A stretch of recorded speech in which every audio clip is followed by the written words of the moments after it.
This next slide is an introduction to the next phase of this presentation. What happens to the continental crust, and in part the oceanic crust, when we increase Earth radius? And this is alluding to a mechanism for mountain building and seismic activity and volcanic activity, etc.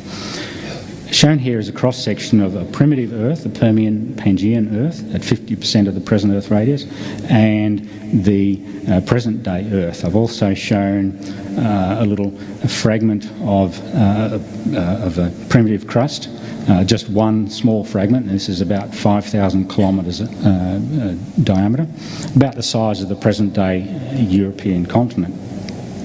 I've omitted, for clarity, I've omitted the rest of the crust. So what happens when we increase radius is we get a progressive, we'll just see if that animation works. Yep.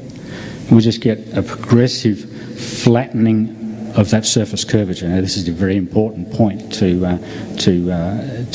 accept, is that you get a flattening of this surface curvature and also an extension of that component, that radial component through here, sorry, the chord length through here.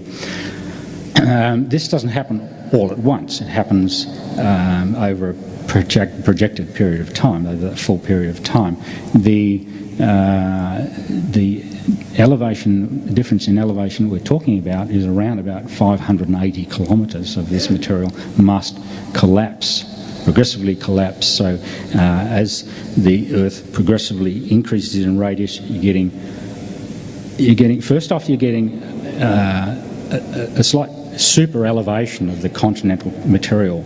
As you get both sets of both crusts joined together, you get a super elevation in the continents, hence the continental crust. The primitive continent, supercontinents, and within the adjoining areas, the areas of the continental seas, the depressed areas. As you then progressively flatten that crust, you get compression within those continental sea areas, compression, folding of these soft sediments, any jostling, you get mountain building and volcanic activity, and also introduction of metals and granites and volcanic rocks. I guess this is what I find throughout history, is that this is generally pulsed. You get super elevation, collapse, and also erosion of that crust, the elevated crust, and weakening of that central area, and collapse again, compression to form your mountain belts, extension, basin forming sediments, new sediments, compression to form new mountains, and so on.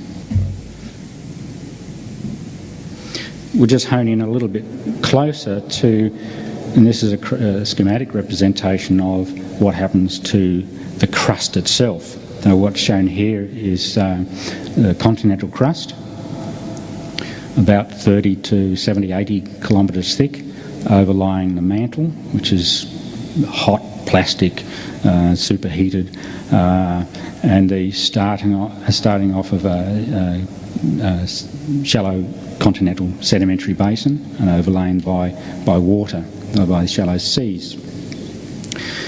As you get radial increase, this is transferred to the crust as crustal extension. So you can imagine this as being, say, a piece of plasticine or a toffee or something. You stretch that over a very long period of time, you get stretching and elongation. And a very good example of the rocks that would form in here are down in the foyer. If you go down the foyer, look at the floor, look out in the mall there. These gneissic rocks have a very stretched, elongate, and attenuated fabric. This is typical of this environment.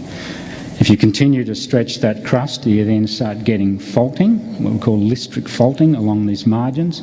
And a classic example of this is the Red Sea between Africa and Arabia, where the margins of this sea are fault-bound, these classic listric faults.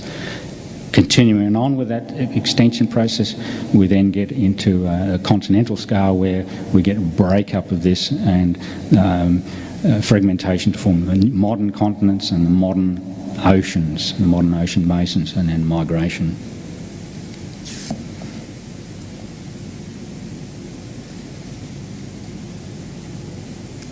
It's a little animal.